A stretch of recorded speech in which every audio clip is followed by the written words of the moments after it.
Imagine a time when Mars, the red planet, was much like Earth, teeming with water and possibly life. Our neighboring planet, known now for its red, rocky and seemingly inhospitable terrain, may have once been a mirror image of our own blue planet, a time before its scarlet deserts and icy poles took over, when the Martian landscape was adorned with flowing rivers and vast oceans.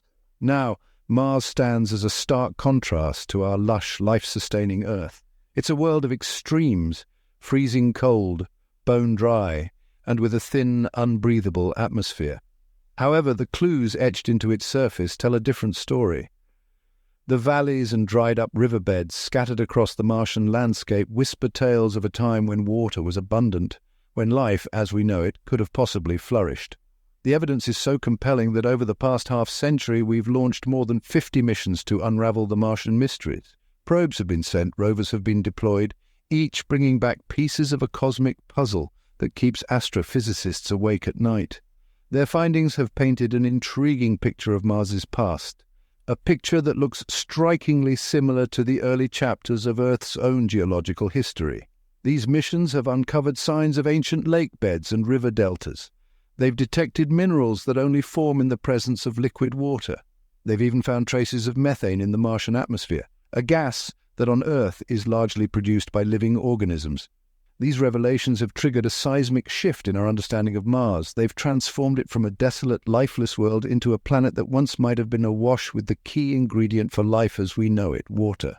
So the question we pose today is, what happened that turned Mars from an Earth-like planet into the barren red planet we see today? Water, the lifeblood of our planet, once flowed on Mars. Let's delve into this fascinating fact, shall we? The evidence is simply overwhelming. We've seen it in the form of satellite images showcasing geological features that, without a doubt, could only have been formed by water. Riverbeds, lake beds, even what appears to be an ocean bed. These images tell a story of a time when Mars was not the red, arid world we see today, but a planet teeming with liquid water. Our Mars rovers, such as the intrepid Curiosity and the diligent Perseverance, have provided further evidence. They've discovered minerals like hematite, clay minerals, and sulfate minerals, all of which require water to form. These rovers have even found rounded pebbles, similar to those seen in riverbeds on Earth, suggesting that water once flowed over the Martian surface. Now, let's talk numbers. How much water are we talking about here? Well, estimates suggest that the northern plains of Mars, which are low-lying, could have held more water than the Arctic Ocean. That's right, an entire ocean's worth of water on Mars. In fact, scientists estimate that if all the water on Mars were spread evenly over its surface, it would form a layer approximately 140 meters deep. That's taller than the Leaning Tower of Pisa, but what does this mean for life on Mars?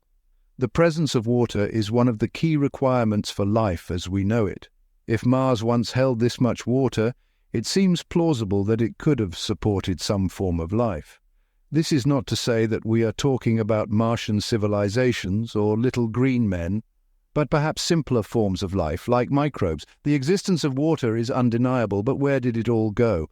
That, dear listener, is a question for the next act of our Martian Chronicle. Stay tuned. Mars experienced a dramatic climate shift, that much is clear. Yet the exact reasons behind this shift remain a subject of intense debate among scientists. Let's delve into some of the leading theories. Firstly, there is the loss of Mars's magnetic field. Around 4 billion years ago, Mars, much like Earth, had a global magnetic field protecting it from solar wind radiation. However, unlike Earth, Mars's smaller size and slower rotation speed meant that its core cooled much faster, causing the dynamo effect that generated this magnetic field to cease. The loss of this protective shield meant that the planet's atmosphere was exposed to solar wind, which gradually stripped it away into space. The numbers bear out this theory. Recent data from NASA's MAVEN, Mars Atmosphere and Volatile Evolution mission, indicates that Mars is losing about 100 grams of its atmosphere per second to solar wind. Over the course of billions of years, this loss has been substantial enough to thin out Mars's atmosphere and lead to a drastic drop in surface temperature. Secondly, we have the theory of solar wind stripping. In this scenario, the solar wind, a stream of charged particles emanating from the Sun, would have directly eroded Mars's atmosphere.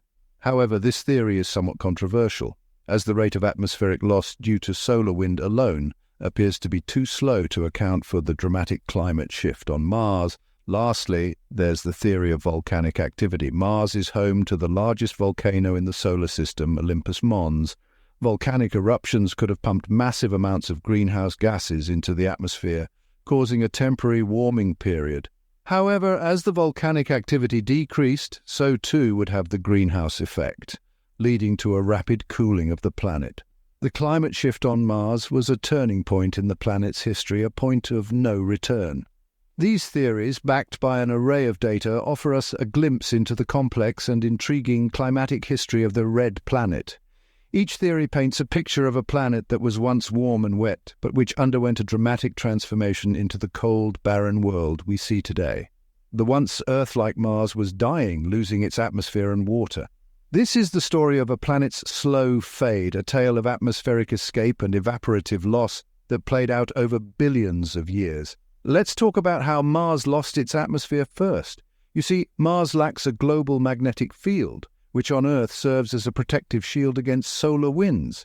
These solar winds, streams of charged particles emanating from the Sun, continuously battered Mars, stripping away its atmosphere little by little. The Mars Atmosphere and Volatile Evolution, or MAVEN mission, estimated that Mars is losing about 100 grams of atmospheric gas every second, primarily carbon dioxide and oxygen.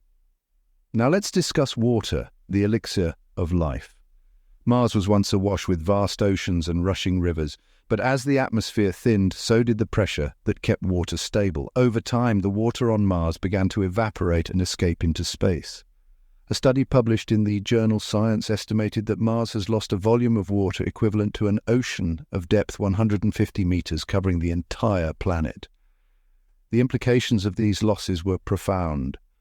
As Mars lost its atmosphere and water, it also lost its ability to support life as we know it. The temperatures plummeted, the surface became irradiated, and the once potentially habitable planet transformed into a cold, dry, and barren world.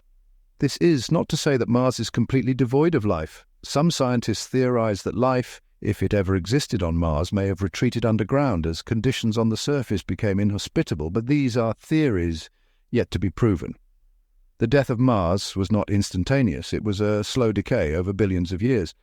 This decay, the death of Mars, is a stark reminder of the delicate balance that allows life to thrive on a planet and the harsh consequences of its disruption. Mars, a desolate world now, but what does the future hold? As we delve into the prospects of the red planet, the concept of terraforming presents a tantalizing possibility. Transforming Mars to support human life, a task of astronomical proportions, is not beyond the realm of possibility. Scientists estimate that we would need to increase Mars's atmospheric pressure by 100-fold to make it habitable, a process that could take centuries, if not millennia. The feasibility of such an undertaking is under constant scrutiny. The current level of technology is not sufficient, but rapid advancements in the field of astrobiology are promising.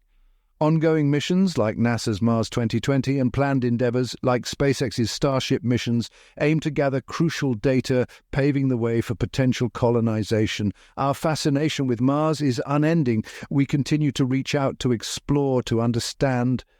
Mars, once like Earth, may one day be a home for humanity.